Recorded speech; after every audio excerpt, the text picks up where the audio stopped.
We the students of Pioneer Homeopathic Medical College and Hospital, Vadodara, presenting to you the video of clinical examination of the GIT system. In this video, we will cover about the inspection, palpation, percussion and auscultation of GIT examination, so that the concept of GIT examination.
Inspection of abdomen.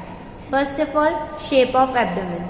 Normal shape of abdomen scaphoid या boat shaped होता है. अब abnormalities in shape of abdomen. अगर fat है तो fat की वजह से पेंडुलस एब्डोमेन होगा. अगर फ्लूइड एक्यूमुलेट है तो फ्लूइड थ्रिल या डलनेस देखने को मिलेगी. फ्लैटस है तो जनरलाइज टिम्पैनी देखने को मिलेगी. फीसिस है तो फीसिस की वजह से भी जनरलाइज डिस्टेंशन होगा जो फ्लैंक्स पे होगा. फिटस है प्रेगनेंसी की कंडीशन में तो सेंट्रल डलनेस होगा. और अगर फुल ब्लैडर है तो हमें सिस्टिक मास देखने को मिलेगा जो सिम्फाइसिस प्यूबिस पे पाल्पेबल होगा. और नेक्स्ट लास्ट है फीटल न्यू ग्रोथ जिसकी वजह से एब्डोमिनल डलनेस अब देखते हैं umbilicus. Normal shape of umbilicus inverted या सिचुएटेड सेंट्रली होता है मिड एब्डोमेन. डिस्टेंस बिटवीन जिफिस्टर्नम और अम्बिलिकस इक्वल होना चाहिए डिस्टेंस बिटवीन अम्बिलिकस और सिम्फाइसिस प्यूबिस में.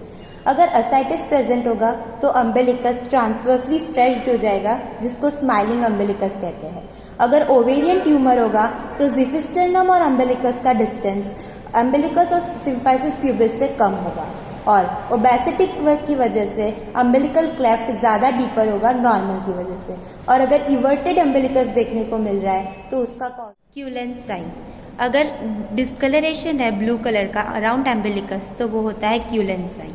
ग्रे टर्नर साइन, उसमें डिस्कलरेशन एक या तो दोनों फ्लैंक्स पे देखने को मिलेगा. अब है चेरी रेड स्वेलिंग. अगर मैकल्स डायवर्टिकुलम इन्फ्लाम्ड है तो हमें चेरी रेड स्वेलिंग देखने को मिलेगी जो पैंक्रियाटिक साइन है. अगर एम्बिलिकस में से फ्लूइड एक्सूड हो रहा है तो या तो वो एसाइटिक फ्लूइड हो सकता है, फिक्यूलेंट मटेरियल हो सकता है या तो क्लियर फ्लूइड हो सकता है. एब्डोमिनल मूवमेंट जैसा कि फिगर में दिख रहा है, अगर इंस्पिरेशन होगा तो एब्डोमिनल वॉल बाहर की तरफ जाएगा मतलब बल्ज करेगा. और अगर एक्सपिरेशन होगा तो एब्डोमिनल वॉल अंदर की तरफ जाएगा यानी फॉल करेगा. पल्सेशन. नॉर्मली पल्सेशन देखने को नहीं मिलते. अगर पल्सेशन देखने को मिल रहे मतलब वो कंडीशंस एबनॉर्मल है.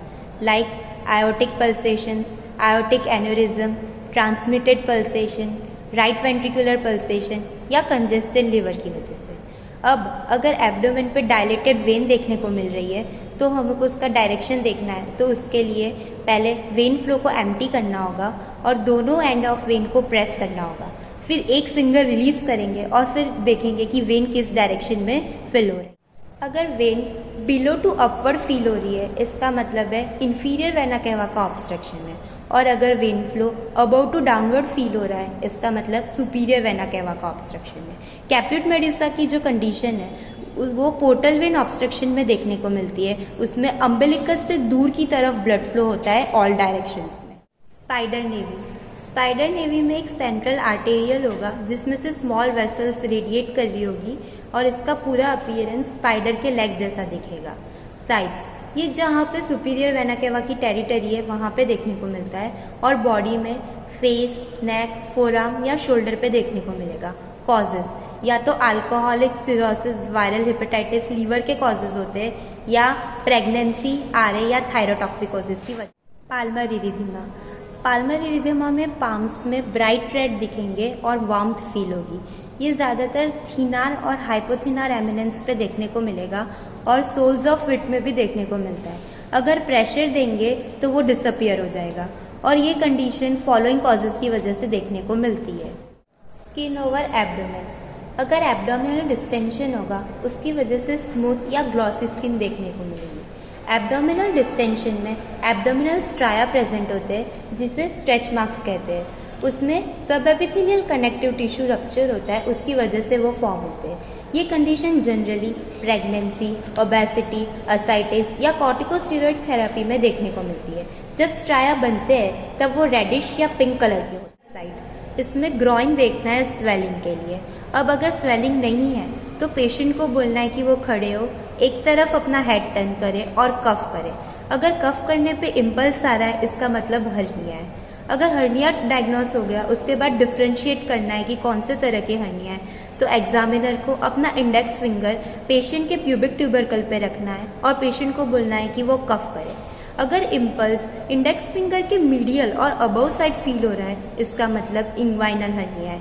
अगर इम्पल्स बल्ज हो रहा है posterior wall of inguinal canal पे तो वो डायरेक्ट हर्निया है। और अगर इम्पल्स ट्रैवल हो रहा है इंग्वाइनल कैनाल में ऑब्लिकली इसका मतलब है वो इनडायरेक्ट हर्निया है।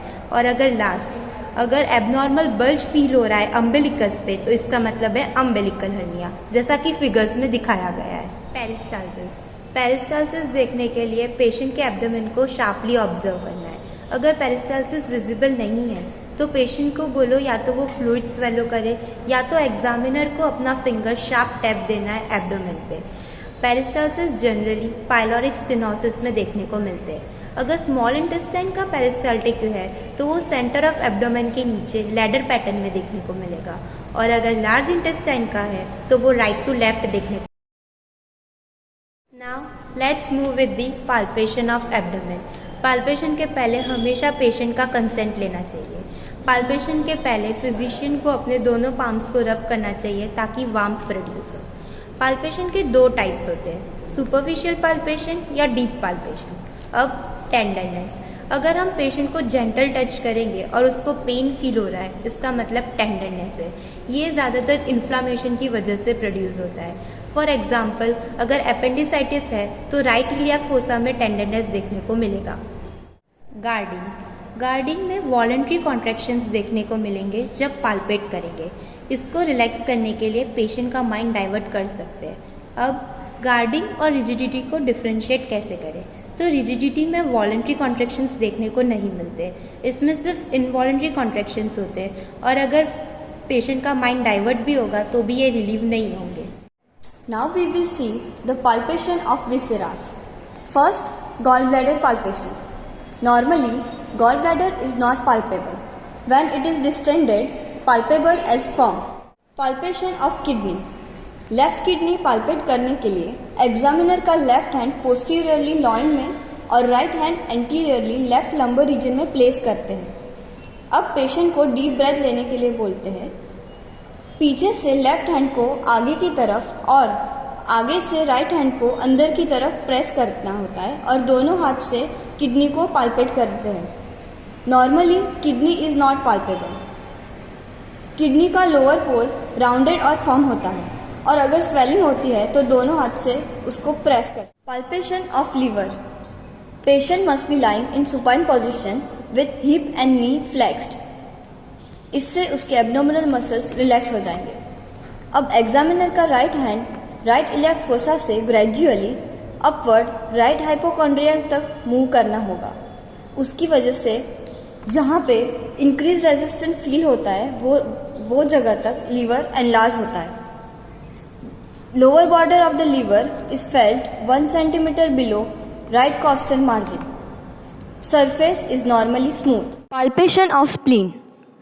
मेनली स्प्लीन पाल्पेशन 4 मेथड से होता है. First, classical method. इसमें पेशेंट सुपाइन पोजीशन में होता है. Spleen palpation right iliac fossa से शुरू होता है क्योंकि स्प्लीन का एनलार्जमेंट लेटरली होता है. तो एग्जामिनर का हैंड राइट इलियाक फोसा से धीरे धीरे लेफ्ट हाइपोकॉन्ड्रिया की तरफ मूव करना होता है। जिस पॉइंट पे स्प्लीन का एज फील होता है वहाँ तक स्प्लीन एनलार्ज होती है। सेकेंड मेथड बायमैन्युअल मेथड, इसमें पेशेंट लेटरल पोजीशन में सोता है। Now examiner has to stand on the right side of the patient. Examiner के लेफ्ट हैंड से रिब केज को एंटीरियरली पुल करना है और दूसरे हैंड से स्प्लीन को पोस्टीरियरली फील करना होता है। यहाँ पे पेशेंट को डीप ब्रेथ लेने के लिए बोला जाता है। इस पोजीशन में हम स्प्लीन का टिप फील करते हैं, अगर वो एनलार्ज होता है तो पोस्टीरियरली फील होता है। थर्ड हुकिंग मेथड, इसमें पेशेंट राइट लैटरल पोजीशन में सोता है और एग्जामिनर को पेशेंट के लेफ़्ट साइड पे खड़ा रहना है और स्प्लीन को फिंगर्स को हुक करके फील करना होता है।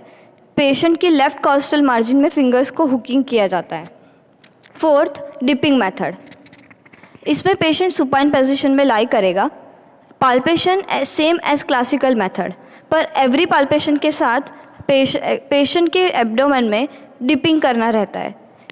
जब पेशेंट को असाइटिस होता है तो स्प्लीन पाल्पेशन इस मेथड से किया जाता है। परकशन में हम 5 पॉइंट्स देखेंगे: shifting dullness, horseshoe shape dullness, fluid thrill, puddle sign and tidal percussion. First, shifting dullness. For the left side of flank, percussion starts from the midline and gradually move to the left flank. ये करते हुए एक point पे dullness और resonant अलग होंगे। Note that point. अब patient right lateral side पे लेट जाएगा। आफ्टर द 15 सेकेंड्स जो पॉइंट नोट किया था वही पॉइंट पे फिर से परकशन करने पे रेजोनेंट साउंड आएगा, क्योंकि फ्लूइड लेफ्ट फ्लैंक से मिडलाइन और राइट फ्लैंक में शिफ्ट हो गया है, इसीलिए इसको शिफ्टिंग डलनेस कहते हैं।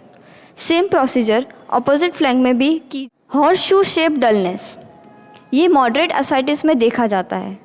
इसमें एब्डोमेन को अलग अलग डायरेक्शंस में परकस किया जाता है।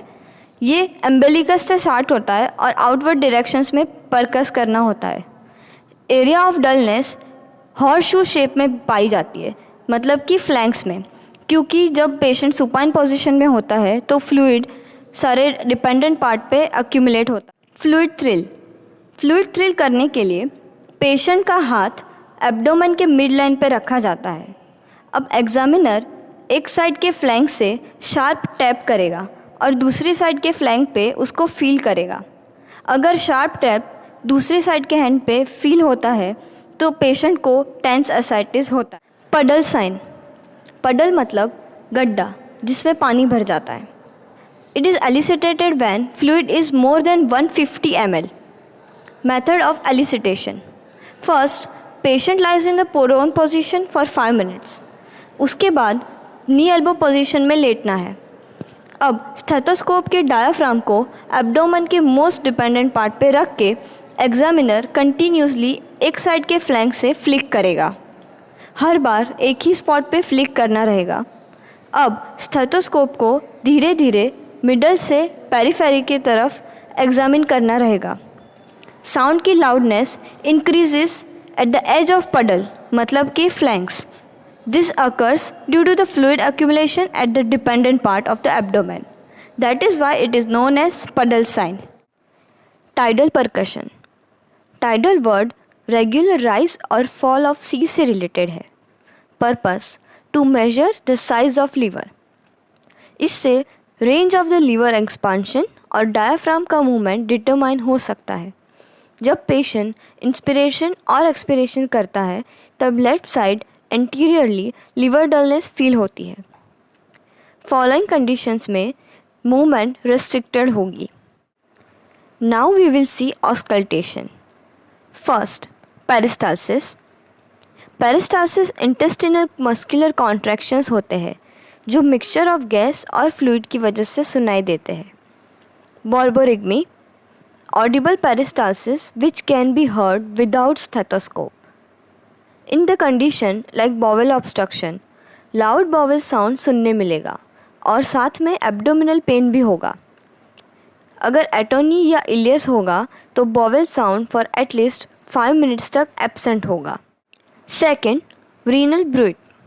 रीनल आर्टरी स्टेनोसिस के केस में ब्लड नैरोड वेसल मतलब कि स्टेनोस्ड वेसल से फ्लो होगा, जिसकी वजह से वुशिंग साउंड आएगा, जिसको रीनल ब्लूइड बोलते हैं।